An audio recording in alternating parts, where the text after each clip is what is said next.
정말로 기적이라는 것이 있을까요? 어떤 이들은 기적을 그저 사람들의 희망사항이라 그렇게 생각합니다.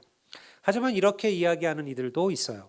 기적이라는 단어가 있다는 것 자체가 우리의 인생에 기적이 있음을 보여준다. 없는 것을 없는 것에 대한 단어가 있지는 않겠죠. 뭔가 있었으니까 기적이라는 단어가 만들어진 거 아니겠느냐. 저는 그 말에 공감합니다. 하나님이 계시기에 우리는 하나님이라는 단어가 존재하고요. 천국이라는 것이 있기에 우리는 천국이라는 단어를 알고 있는 것이죠. 기적이 있다면 그 기적은 어떻게 우리에게 다가오게 될까요? 많은 이들은 자신의 삶 속에서 기적이 나타나기를 기도합니다. 내 삶에, 내 가정에, 내 기업에 살아가는 모든 순간순간에 어떠한 기적들이 이런 일들이 내게도 보여지기를 꿈꾸고 있죠. 그런데 우리가 먼저 알아야 하는 것이 하나가 있어요. 하나님께서 어떤 이들에게 기적을 베푸실 때는 반드시 또 다른 누군가를 사용하신다라는 거예요. 오늘 제가 여러분과 함께 나누고 싶은 이야기가 바로 내게 기적이 찾아오기를 꿈꾸기 전에 먼저 여러분들이 누군가의 기적이 되어 주시기를 주의 이름으로 축원합니다. 오늘 많은 이들이 불행하다라고 생각을 하며 살아갑니다. 그들이 불행한 이유가 무엇일까요? 그것은요, 자기밖에 모르는 거예요. 나밖에 모르는 인생은요, 불행할 수밖에 없습니다. 끊임없이 남과 비교하고 내가 가지지 못한 것 때문에 불행하다라고 생각하죠. 반면에 행복한 사람들을 보면요, 다른 이들을 돌아볼 줄 아들입니다. 나 때문이 아니라 다른 누구 때문에 기뻐하고 즐거워하는 이들이에요. 그들은 행복한 삶을 살아갑니다. 다른 이들의 행복에 함께 웃을 수 있는 이들이죠. 여러분, 기적은요, 누군가를 일할 때, 누군가를 위하여 우리가 살아갈 때 항상 시작되는 것이에요. 제 장모님은 항상 기도하십니다. 근데 사실은 원래 그렇게 믿음이 크신 분이 아니셨어요. 그런데 어떻게 하다 보니 목사 사위를 얻게 됐어요. 그전에는 그냥 주일이면 그냥 주일 오전 예배만 한번 갔다 오시고 빠질 때도 있고 일이 바쁘면 못 가기도 하시고 그러셨는데요. 그런데 목사 사위를 얻고 나니까 본인이 더 열심히 기도해야 되겠다라는 생각을 하셨습니다. 몸이 불편하지만 예배도 빠지지 않고 그리고 모든 공예배에 참여하려고 노력하고 구역예배, 금요기도에도 참석을 하셨어요. 사실은 허리가 너무 불편하시기 때문에 누가 와서 모시고 가지 않으면 교회를 가기가 쉽지가 않아요. 근데 꼭 부탁을 해서 그렇게 교회를 다니셨습니다. 그러다 보니 권사님도 되셨어요. 제 장모님이 항상 하는 모든 시작과 끝은 기도하는 일입니다. 예전에는 모이면 항상 저보고 기도하라 그랬어요. 목사님 좀. 저보고도 항상 권목사님 이렇게 불러요. 권목사님. 권목사님이 좀 기도하라 그랬는데 요즘은 가면요, 본인이 기도하셔요. 본인이 알아서 그냥 다 기도하시고 그렇게 기도하셔요. 아침에 일어나면 가장 먼저 의자에 앉아서 기도하셔요. 제가 그 기도를 이렇게 보면요, 나라를 위해서 기도하시고 그리고 본인이 섬기시는 교회를 위해서 기도하시고 목사님을 위해서 기도하시고 본인도 몸이 불편하지만 몸이 아픈 분들을 위해서 기도하시고 그리고 또 저와 제 집사람을 위해서 기도하고 손자와 손녀들을 위해서 기도하고 그렇게 기도하셔요. 그리고 저녁에도 그렇게 기도하시고 그리고 잠자리에 드십니다. 저는 그런 생각을 해요. 제 삶 속에 기적이 일어나는 이유가 무엇이냐? 여러분, 바로 제 어머니의, 제 장모님의, 제가 사랑하는 분들의 기도가 있었구나. 그것을 깨닫게 되었어요. 어떤 이들은 제 병에 대해서 걱정하셨지만 저는 그것을 기적이라고 생각합니다. 마침 딱 맞게 건강 검진을 했고요. 그냥 지나갈 수 있는 일을 그 의사 선생님이 믿는 분이신데 그래도 목사님이란 걸 제가 목사라는 걸 아시거든요. 야, 그래도 목사님 오셨는데 제가 좀 더 세밀하게 봐줘야지. 아마 그런 생각을 하셨던 것 같아요. 그래서 그냥 지나갈 것을 확인하셔서 여러분들 진찰을 받도록 연결을 해 주었고요. 필요할 때 병원이 예약이 되었고요. 여러분, 한 분 한 분이 저에게는 다 기적이었다라는 거예요. 저만 그럴까요? 여러분, 우리들의 인생에는요, 이런 일들은 얼마든지 일어납니다. 성도 여러분, 우리 모두는 누군가의 기적이 되어야 될 줄을 믿습니다. 기적을 기다리는 자가 아니라 기적을 시작하는 자가 되어야 돼요. 이것이 하나님께서 우리를 부르신 이유임을 믿으시기를 바랍니다. 하루 아침 시작하실 때 기도하십시오. 하나님, 내가 오늘 누군가의 기적이 되기를, 내가 오늘 누군가의 기쁨이 되기를, 내가 오늘 누군가의 얼굴에 웃음꽃이 피어날 수 있도록 그렇게 내가 그런 기적이 되기를, 누군가 나를 통해서 소망을 얻고 어떤 누군가가 나를 통해서 웃음이 회복되기를. 여러분, 이것이 기적이에요. 기적이라고 해서 대단한 것이 있어야 하는 것은 아니에요. 간단한 여러분들 조그만 선물, 따뜻한 말 한마디, 전화 한 통화, 배려가 있는 격려, 여러분 그 하나하나가 어떤 누군가에게는 기적이더라는 거예요. 저는 이렇게 말하는 분들도 본 적이 있어요. 목사님, 사람들에게 잘 해줘봤자 다 헛것입니다. 뒤통수나 때리고 그리고 발등이나 찍고 이번에는 다를까 싶어도 매번 실망합니다. 그래서 저는 사람들에게 정 안 줍니다. 여러분, 이런 사람들 많아요. 맞아요. 그럴 때가 있죠. 어떻게 보면 여러분들, 나랑 먼 사람들은요, 나를 힘들게 하는 게 아니에요. 내가 모르는 사람이 나에 대해서 비난하고 나에 대해서 왁자지껄하고 나에 대해서 참소를 하고 나를 힘들게 해봤자 나를 모르는 사람들이니까요, 그건 얼마든지 이겨낼 수 있어요. 근데 가까운 사람이 나를 힘들게 합니다. 가까운 이들이, 여러분들 내가 믿는 이들이 여러분들 나를 어렵게 하기도 하죠. 믿는 사람이 힘들게 해요. 이런 일들은 우리의 삶에 항상 나타나요. 요즘 사람들이 여러분들 반려견을, 그리고 동물들을 그런 많이 키우는 이유가 그러하다고 해요. 여러분, 개는 절대 배반하지 않는다 그래요. 사람은 뒤통수 치는데요, 여러분들 강아지들은, 개는 그렇지 않다라는 거죠. 주인이 문 열고 들어올 때 여러분들 강아지의 모습들을 생각해 봐요. 꼬리를 흔들고 이리저리 뛰어다니면서 그 주인을 환영하죠. 주인이 돌아올 때가 되면요, 문 밖에서 문을 바라보고 주인이 올 때를 기다리는 그런 강아지들이 있습니다. 아내는, 남편은, 자녀들은 기분 따라 사랑을 보여주지만요, 동물은 그렇지 않다는 거예요. 동물은 배반하지 않는다는 거예요. 그래서 사람에게 상처 입은 이들이 오히려 그 동물들을 통해서 위로를 받는다라는 거죠. 안타까운 일이에요, 사실은. 여러분, 우리가 어쩌면 사람들에게 너무 실망하고 사람들에게 너무 낭망하니까 우리가 그 동물들을 더 사랑하게 되는지도 모르는 거예요. 사람만큼 어렵고 힘든 이들이 없어요. 그렇기 때문에 그러면 성도들은 포기하고 등을 돌려야 할까요? 그래서 우리가 오늘 기억해야 될 말씀이 갈라디아서 6장 9절의 말씀이에요. 제가 이 말씀을 다시 한번 읽어드리겠습니다. 우리가 선을 행하되 낙심하지 말지니 포기하지 아니하면 때가 이름에 거두리라. 믿습니까? 기적은 낙심하지 않는 선함으로부터 시작된다는 거예요. 우리가 왜 기적을 보지 못하나요? 너무 빨리 포기해서 그래요. 너무 빨리 낙심해서 그래요. 너무 빨리 손을 놓아버려서 그러는 거예요. 여러분, 선을 행하는 일은요, 낙심하지 말아야 돼요. 그리고 포기하지 말아야 돼요. 하나님께서는 반드시 그 일대로 거두게 하신다. 제가 10절도 다시 한번 보겠습니다. 그러므로 기회 있는 대로 모든 이들에게 착한 일을 하되 더욱 믿음의 가정들에게 할지니라. 성경은 우리에게 누군가의 선행을 기다리라고 말하지 않습니다. 우리가 선을 행하는 자가 되라고 얘기하죠. 누군가 너를 위하여 선을 행할 테니 너는 기다려라, 이렇게 말하지 않는 거예요. 너는 나가서 누군가에게 선을 행하는 자가 되라. 이게 그리스도인이라, 이렇게 말씀하고 있는 거예요. 특히 믿음의 가정들에게 더욱 그리하라, 이렇게 바울은 말합니다.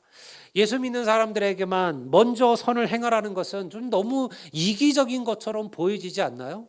저는 처음에 이 성경 읽을 때 그렇게 생각했어요. 아이, 뭐 그냥 이 뒤에 구절은 사족이다, 사족. 그냥 너희들이 선을 행하라. 그리고 기회 있는 대로 모든 이들에게 착한 일을 하라. 이렇게 끝내면 될 걸. 왜 여기다가 특히 믿음의 가정들에게 더욱 그리할지라 이 말을 붙였을까? 이 말은 좀 사족이 아닐까? 없어도 되는 말 아닌가? 왜냐하면 이 말을 하는 순간 우리의 선함이 뭔가 좀 내 것만 챙기는, 내가 아는 사람만 챙기는 그러한 선이 되는 것 같이 보이잖아요. 근데 여러분들 이 말씀은요, 갈라디아서가 쓰여지던 시대를 이해하셔야만 합니다. 바울이 갈라디아서를 쓸 때 벌써 그리스도인들에 대한 혹독한 박해가 시작되고 있었습니다. 로마 제국 도처에 그리스도인들은 핍박을 받고 어려움을 겪었습니다. 어떤 이들은 집과 가문에서 추방을 당했고요, 직장에서 쫓겨났습니다. 여러분, 로마 황제가 사실은 로마 본토에 사는 모든 유대인들을 추방한 적도 있었어요. 그게 바로 네로 시대였습니다. 다 나가라는 거예요. 여러분, 그런 일들이 벌어지고 있는 시대였죠. 아무도 그들을 도와주지 못했어요. 왜냐하면 그리스도인들을 도와주는 것은 자신도 그러한 고난을 감내해야 된다라는 그러한 결단이 있어야만 했습니다. 그러니요, 우리가 모든 이들에게 선한 일을 하고 착한 일을 해야 되지만 그 모든 이들 가운데 바울의 시대에 정말 가장 선이 필요했던 이들이 누구였느냐? 바로 고난받고 핍박받는 그리스도인들이었다라는 거예요. 그러니까 이 말은 사족이 아니에요. 정말 필요한 말을 바울이 하고 있는 거예요. 왜냐하면 믿음의 가정들에게 그런 일을 한다라는 것은 그들이 너도 그들과 같은 고난을 받을 수 있다는 것을 감내하라는 명령이었어요. 그러니 아무나 할 수 있는 일이 아니었죠. 바울은 갈라디아 교회들에게 너희 주위에서 그러한 어려움을 겪고 있는 그리스도인들을 본다면 더욱 선을 행하라, 그렇게 이야기하고 있는 거죠. 그런 핍박을 받는 그리스도인들에게 갈라디아 교회의 선행은, 갈라디아 성도들의 선행은 어떻게 다가왔을까요? 그것이야말로 기적이지 않았을까요? 누군가 몰래 놔두고 간 빵 한 덩어리는 며칠을 굶은 이들에게 기적이었을 겁니다. 여러분, 간절히 쉴 곳을 찾지 못해서 며칠을 밖에서 노숙하던 이들에게 자기의 집에서 하룻밤의 잠자리를 제공하는 그리스도인들은요, 기적이었을 겁니다. 직장을 찾지 못해서 여러분 간절히 일할 곳을 찾는 이들에게 여러분 나와 함께 일하자라고 말해주던 그리스도인들의 한마디는요, 기적이었을 겁니다. 여러분, 이것이 바로 하나님의 기적이에요. 내게도 축복이 필요하지만 축복이 필요한 이들에게 먼저 기적을 베푸시는 우리 교회와 성도들 되기를 주의 이름으로 간절히 축원합니다. 내가 만약 누군가의 기적이 되어주면 여러분, 하나님은 나의 기적이 되어 주실 것임을 믿습니다. 우리 모두에게 이러한 기적이 필요해요. 많은 아내들이 남편의 따뜻한 말 한마디에 여러분들 기적을 경험하고는 하죠. 모든 수고와 모든 눈물이 한순간에 녹아지는 기적이 그 말 한마디를 통해서 우리들에게 다가오곤 합니다. 우리가 주위를 보시면 그렇잖아요. 어떤 부부가, 어떤 친구가, 어떤 관계가 여러분들 깨어지고 망가질 때 보면요, 항상 모든 것은 말로부터 시작이 됩니다. 우리가 이런 말 많이 하잖아요. 부부끼리도 당신은 왜 그렇게 말해? 너는 왜 꼭 그렇게 말을 해? 우리가 하는 말이에요. 그러면서 우리의 마음이 상하기 시작하잖아요. 그러니까 기적은요, 어렵지도 않고 멀리 있지도 않아요. 어쩌면 기적은요, 말로부터 시작되는 거죠. 예수님께 모여들었던 여인들과 죄인들은요, 예수님의 기적을 보고 예수님을 따른 게 아니었어요. 성경 어디에도 예수님의 기적을 보고 그들이 예수님을 쫓아왔다 이야기하지 않습니다. 왜 죄인들이, 그리고 몸을 파는 여인들이 세상에서 질시받던 그런 이들이 주님의 곁에 있었을까요? 여러분, 주님의 따뜻한 말 한마디와 주님의 부드러운 눈길이 그들의 마음을 녹였던 거예요. 그것이 그들에게는 기적이 되었어요. 몸을 팔다가 주님 앞에 여러분들 간음을 하다가 주님 앞에 벌거벗겨 끌려온 한 여인이 있었습니다. 사람들이 예수님께 묻습니다. 예수님, 모세 율법에 의하면 가늠하다 잡힌 여인은 돌로 치라고 했는데 우리가 이 여인을 어찌할까요? 돌로 칠까요? 그때 예수님께서 뭘 하고 계셨어요? 성경에 보면 주님께서 여러분들 주저앉으셔서 여러분들 바닥에 무엇인가를 쓰고 있었어요. 무엇인가를 쓰셨다라는 거예요. 왜 그랬을까? 저는 그렇게 생각해요. 제 생각이 아니라 어떤 목사님의 제가 설교 들으면서 공감을 했어요.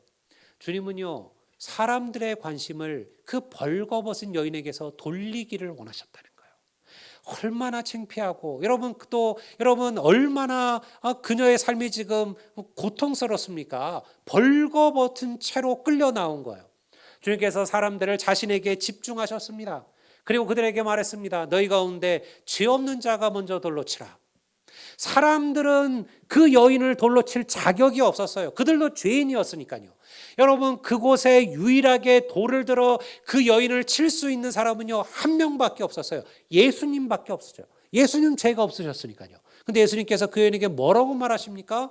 나도 너를 정죄하지 아니하노라. 편안히 가라. 나도 너를 정죄하지 아니하노라. 여러분, 그 여인이 주님의 글 한마디에 기적을 경험하는 거예요. 여러분, 인생은 그러합니다. 여러분, 주위를 돌아보십시오. 여러분의 축복과 사랑이 필요한 이들이 있을 겁니다. 멀리 있지 않습니다. 가장 가까운 곳에 여러분의 사랑이 필요한 이들이 있다라는 거예요. 여러분, 이것이 바로 그리스도인들이 행해야 될 사역이에요. 우리가 능숙하게 기도하지 못하고 여러분 나가서 전도하지 못하고 성경 구석구석을 알지 못해도 괜찮아요. 그저 매일매일 나의 삶 속에서 누군가에게 작은 선을 베풀며 살아가는 것, 그게 그리스도인이에요. 여러분, 방언하는 거, 병 고치는 거, 여러분 매일 새벽에 빠지지 않고 새벽 기도하는 거, 그게 그리스도인이라 생각하시면 안 돼요. 그것은요, 우리가 하나님의 은혜에 감격하여 그렇게 살아가는 거예요. 그렇게 살기 위해서 노력하셔야 되죠. 그러나 더 중요한 게 있어요. 결국 여러분, 그리스도인들은 세상 속에서 주의 말씀처럼 선한 행실로 하나님의 살아계심을 전하고 보여주는 자들이에요. 그것이 주님을 따라가는 삶이죠. 문을 열고 들어갈 때 항상 뒤따라오는 이들을 위해서 문을 잡아주고 기다리는 분들이 있어요. 우리가 백화점이나 이런 데 가보면, 혹은 마트 이런 데 가보면 이제 문들 가운데 이렇게 열고 들어가는 분들이 있잖아요. 그러면 이제 사람들이 막 뒤에 따라 들어오면 어떤 이들은 정말 자기만 쏙 들어갔다고 문을 확 놔버려요. 그럼 이제 뒷사람은 이제 그 문에 또 갖다 들이받아야 되잖아요. 근데 보면 어떤 분들은 항상 문을 잡고 있어요. 뒷사람들이 다 지나갈 때까지 문을 잡고 있다가 사람이 오지 않으면 그 문을 놔두는 그런 이들이 있더라고요. 엘리베이터를 타면요, 어떤 이들은 타자마자 닫힘 버튼을 막 눌러대요. 근데 어떤 이들은 기다려줘요. 혹시 내 뒤에 따라오는 누군가 있지 않을까, 누군가 이 엘리베이터를 간절히 바로 타기를 기다려야 되는 이들이 있지 않을까, 그래서 잠깐 기다려줘요. 그리고 누군가가 달려오는 것 같으면요, 여러분 다 열린 버튼을 누르고 기다려줍니다. 여러분, 그것이 사실은 작은 선을 사람들에게 행하는 거죠. 제가 아는 한 분은요, 택배하시는 분들에게 항상 시원한 음료수를 준비해 놓았다가 그냥 돌려보내지 않습니다. 반드시 여러분들 택배가 오면 기다렸다가 택배를 받고, 그리고 시원한 음료수 한 잔을 그 손에 들려서 돌려보내요. 여러분, 그 문 앞에 만약 선한 열매교회라고 여러분들 우리 편말이 붙어 있다면 그들이 어떤 생각을 할까요? 여러분, 이것이 우리가 하나님의 선을 행하는 거예요. 이런 일도 있어요. 한 집사님이 비가 막 억수처럼 쏟아지는 날 학교 간 자기 아들을 위해서 우산을 들고 학교를 찾아갔어요. 사실 깜짝 놀라게 해주려고 갔는데 아이는 벌써 전화를 해봤더니 아이는 벌써 다른 친구랑 우산을 같이 쓰고 집으로 갔다라는 거예요. 그러니까 사실은 괜히 온 게 돼버렸죠. 그런데 이렇게 이제 오려고 봤더니 마침 그 학교 현관에 어떤 여자아이가 발을 동동동동 구르면서 거기에 있는 거예요. 집사님이 그 아이에 대한 마음이 생겼어요. 그래서 자기가 가져왔던 우산, 그 우산을 그 아이에게 넘겨줬어요. 얘야, 이 우산을 쓰고 가라. 그랬더니요, 이 아이가 갑자기 눈을 동그랗게 뜨면서 이렇게 얘기하는 거예요. 응? 제가 지금 하나님께 우산 하나만 달라고 기도했는데 어떻게 이럴 수가 있죠? 이 집사님 이렇게 얘기했다 그래요. 아, 그래서 하나님께서 나를 여기로 보내셨나 보구나. 이 우산은 하나님께서 너를 위하여 보내신 우산이란다. 여러분, 그분은요 자기 우산 아까워하지 않았습니다. 여러분, 우산이라는 게 이게 사실은 날 좋은 날은 필요 없지만 또 이런 날은 꼭 필요하잖아요. 근데 여러분들 우산을 아까워하지 않았죠? 여러분, 비를 막 우산 없이 비를 맞고 갈 그 아이를 여러분들 긍휼히 여기고, 그리고 그 아이를 귀하게 여긴 거예요. 그리고 그 우산을 전달했어요. 근데 여러분들, 그 아이에게는 그것이 기적이었죠. 그 아이는 기적을 경험한 거예요. 하나님께서 내 기도에 이렇게 즉각적으로 응답하실 줄을 그 아이는 그날 깨달은 거예요. 그 아이의 삶 속에요, 하나님의 기적이 임하게 된 거죠. 여러분, 선을 베풀고 축복이 될 수가 있는 기회가 있다면 여러분, 절대 지나치지 않기를 바랍니다. 그때가 여러분들이 누군가의 기적이 되는 순간임을 믿습니다. 하나님께서 당신에게, 여러분들에게 많은 것을 주셨습니까? 남들보다 조금 더 여유가 있으신가요? 풍성함이 있으신가요? 여러분, 그것을 나를 위하여만 쓰지 마십시오. 베푸십시오. 나누십시오. 그리고 그것을 여러분들 하나님께서 주신, 여러분에게 주신 은혜의 감사로 여기십시오.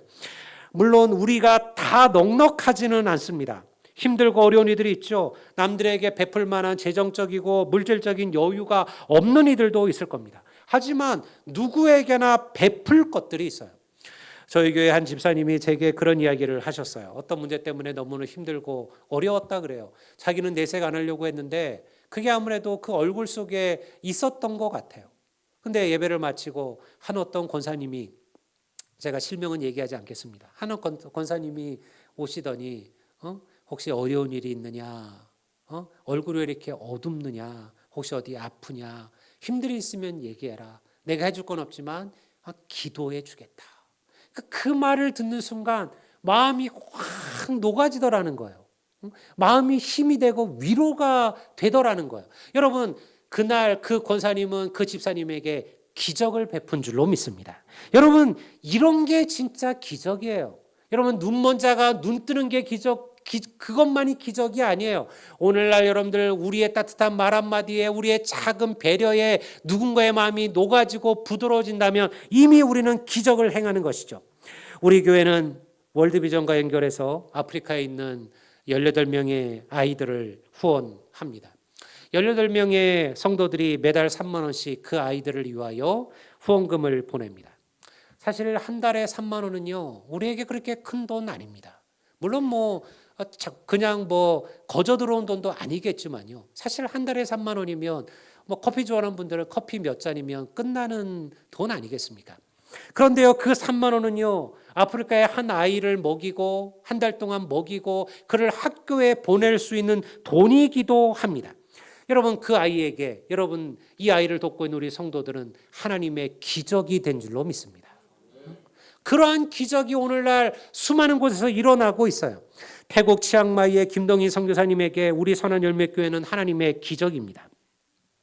사실은 그는 중국에서 추방당해서 문서 선교를 하시던 선교사님이셨는데요. 태국의 오지 마을로 들어가셨어요. 그리고 선교 후원은 거의 끊어졌습니다. 그때 저희 교회에서 후원이 올해 시작이 되었어요. 그리고 제가 아는 친구 목사님들에게 그 김동희 목사님, 선교사님의 이야기를 하고 후원들을 요청을 해서 몇 교회가 더 후원이 연결이 되었습니다. 김동희 선교사님이 제게 메일로 이런 글을 보냈습니다. 모든 것이 막막하던 제게 선한열매교회 후원은 또 하나의 기적이었습니다. 교회와 일청년회에 깊은 감사를 드립니다. 여러분, 오늘 우리는 이미 수많은 이들에게 기적을 행하고 있는 줄을 믿습니다. 우리는 항상 내게 기적이 오기를 기다려요. 기적을 달라고 기도하기도 하시죠. 하지만 우리가 다른 이들의 기적이 된다면 하나님은 내게도 기적의 사람들을 보내주실 것임을 믿습니다. 우리 교회에 혼자 계신 분들도 계시죠. 물론 자녀도 있지만 그럼에도 외롭고 어쩔 수 없이 여러분들 외로운 삶들을 살아가는 성도들도 계십니다. 그런 이들에게 따뜻한 전화 한 통화를 드리세요. 어디 아프지는 않는지, 잘 계시는지. 여러분, 우리가 뭐 그분들에게 무슨 몇십만 원, 몇백만 원 돈을 후원하라는 게 아닙니다. 그래서 전화 한 통화에서 아프지는 않으신지, 어디 힘든 건 없으신지, 또 혹시 뭐 필요한 것은 없으신지. 여러분, 그 말 한마디가 그런 분들에게는 기적이 되는 거예요. 주일 혼자 식사하는 분들이 보이신다면 그들의 옆에나 앞에 함께 앉으셔서 함께 여러분들 식사를 하십시오. 그것도 우리는 기적을 시작하는 일들이에요.